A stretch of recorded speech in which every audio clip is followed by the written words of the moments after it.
McClare is onside. Palace not initially too happy about that. Here's Giggs. Hughes. It's a goal.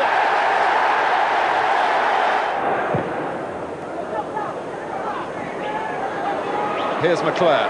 Robson almost getting in his way. And Kanchelskis and Robson and Hughes!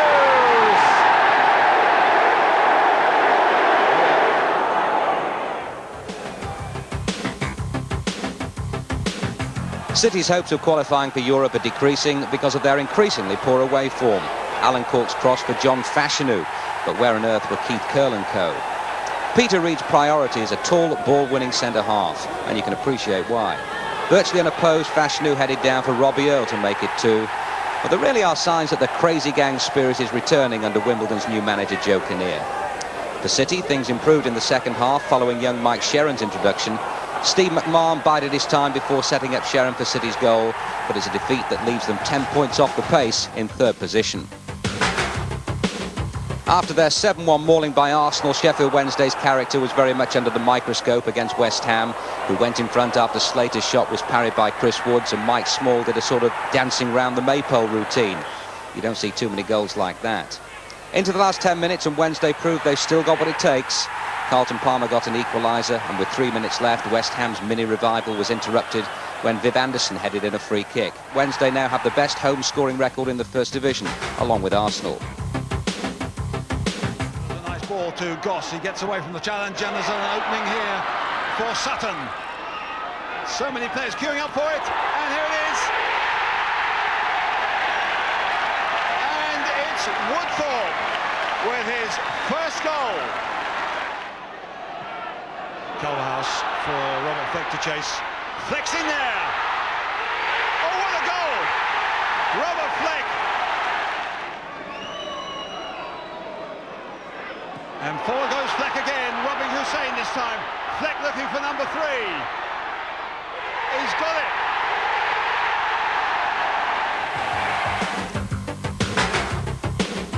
Spurs, with the worst home record in the First Division, went in front in this North London derby when Paul Stewart got on the end of Naeem's cross. But just when it appeared they would win at home for only the 5th time this season, Arsenal benefited from a rare mistake by Gary Mabbott. The game was into injury time when Ian Wright stretched Arsenal's unbeaten run to 5 games.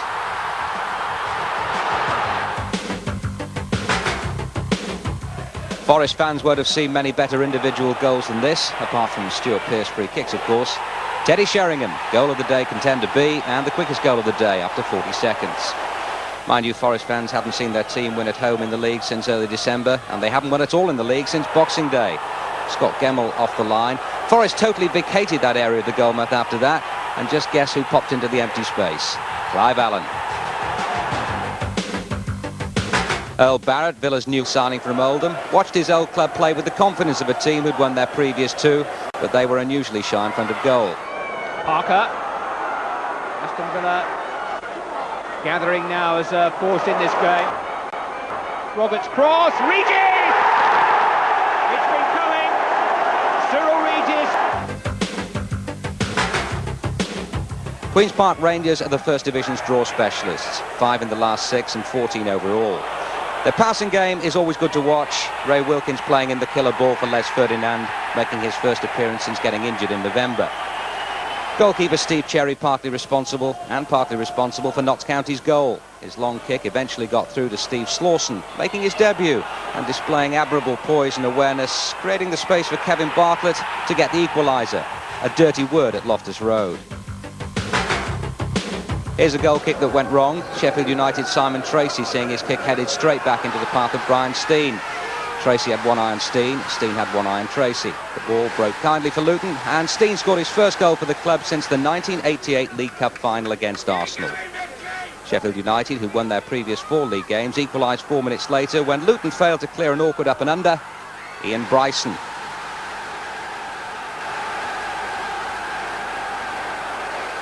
But Luton's young team played some neat football, and their winner was well worked and a deserved goal of the day contender. Scott Oakes put in a penetrating cross which bounced and set up nicely for Mick Harford, the club's top scorer. Well, they should have won more comfortably, but credit to Tracy, who'd obviously done his homework and sussed out John Dreher's penalty technique.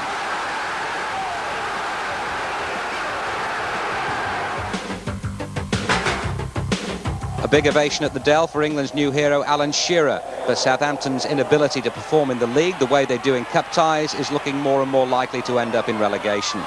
Ian Dowie's header, the closest they came to a goal.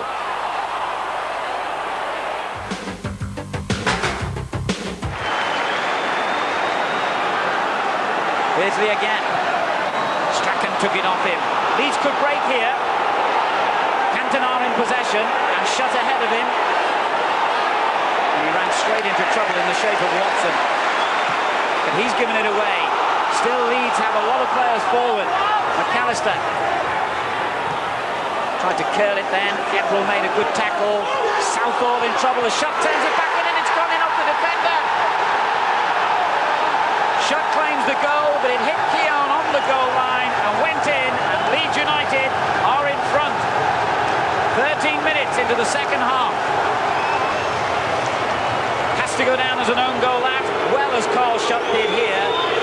And I think Southall will be a bit disappointed with himself that he didn't get distance on that attempt to fist it away. Shutt just turned it back into the middle, and Keown covering the near post. Well, the ball hit him, he didn't really know much about it. It's gone to Leeds United, and that's the important thing, and they're in front now.